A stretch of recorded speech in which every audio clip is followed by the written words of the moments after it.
bu fekkoon dañ doon laajte ni am na ay nit yu gëm yàlla ba tey gëm ni àdduna bi bés dafay jeex te suñu bakkan bii ni mu ñamee dund bés dina ñëw mu ñam dee wallaahi boo gisee kilifa gii xam ni nit ñooñu ñi ngi fiy des ba tey. docteur Alfousseynou Gaye boo toppoon seytaan baa nga topp sa bakkan bii wala ngay jaamu alal ba tey kon sànq nga doomu jàmbur bu yàgg ci ay caaxaan. ndaxte yow day sa benn këyit bu ndaw tey boo àndoon ci caaxaan yi nii kon kenn dootul waxat di waxu Ousmane Sonko. waaye comme ni ma ko waxee rek nga gore gëm sa bopp ànd ak yàlla sunu boroom.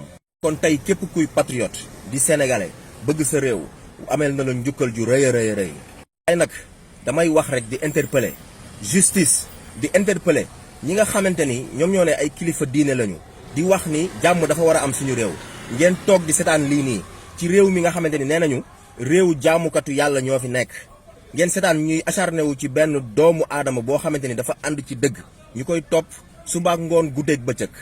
te boo leen jógee di woote naan jàmm la ñu bëgg suñu réew wala xale yi bu leen marche ak bu leen def lii.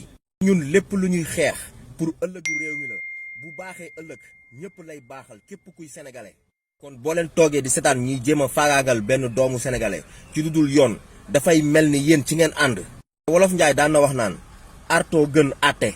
léegi wax leen ñu ban réew la ñu nekk Sénégal daal dëggu fi wax fi dëgg wala ànd ak dëgg daal baaxul.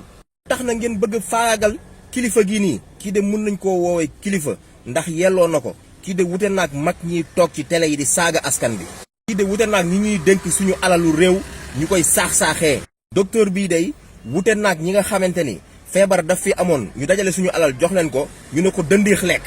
mbir mi daal mu ngi noonu sénégalais yi à vous de juger nag. encore une fois docteur Alfousseynou Gaye yàlla na la yàlla sàmmal boppam.